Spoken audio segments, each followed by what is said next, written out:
দর্শক, এরই মধ্যে আপনারা জানেন হরমুজ প্রণালী দিয়ে জাহাজ চলাচল বন্ধ থাকায় বিশ্বের জ্বালানি সরবরাহে বড় সংকট তৈরি হয়েছে।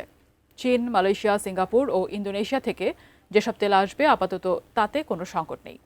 এই পুরো বিষয়টি নিয়ে বিস্তারিত আরও জানাতে চট্টগ্রামের পদ্মা অয়েলের সামনে থেকে আমাদের সাথে এখন যুক্ত হচ্ছেন প্রতিনিধি মনিরুল ইসলাম পারভেজ। পারভেজ, আপনি আমাদেরকে জানাবেন, আমরা পুরো দেশের যেরকম চিত্র দেখছি জ্বালানি তেলের সংকট এবং সাধারণ মানুষ আসলে পাম্পগুলোতে জড়ো হয়েছেন তেল সংগ্রহের জন্য। আপনি জানাবেন আমাদেরকে চট্টগ্রামে আপনি কি পরিস্থিতি দেখছেন এই মুহূর্তে। প্রথমে জানিয়ে রাখি, আমি বিপিসি এখানে যারা কর্মকর্তা রয়েছেন অর্থাৎ তাদের সাথে কথা বলেছি এবং তারা যেটা জানিয়েছেন আমাদেরকে যে এখানকার যে চেন, সাপ্লাই চেন যেটি, যে তেলগুলো বিভিন্ন দেশ থেকে আসে, সৌদি, চীন, থাইল্যান্ড সহ যেসব দেশ থেকে আমাদের দেশ সেই তেলগুলো আমদানি করে থাকে, সেখানে সেই সাপ্লাই চেনে এখন পর্যন্ত কোনো সংকট নেই। অর্থাৎ মানুষের মধ্যে একটি তাড়াহুড়ার প্রক্রিয়া রয়েছে।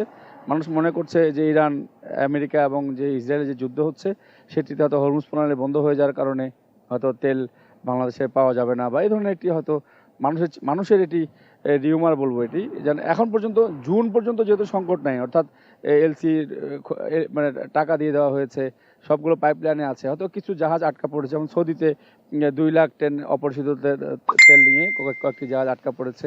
তবে আমি এখন যেখানে রয়েছি, পদ্মা, মেঘনা, যমুনা এবং এখানে এশিয়াটিক, 4টি এখানে তেলের যে ডিপো রয়েছে, অর্থাৎ এখান থেকেই ইস্টার্ন রিফাইনারি সহ এখান থেকে তেলগুলো সারা দেশে কিন্তু সাপ্লাই হয়। এবং এখানে আমরা যতটুকু খবর পেয়েছি, এখন আমি দেখেছি একটি জাহাজ সেখানে খালাস হচ্ছে এবং এখন যেখানে রয়েছে এটি মেঘনার সামনে, এটি গতকাল এখান থেকে একটি খালাস হয়ে গিয়েছে।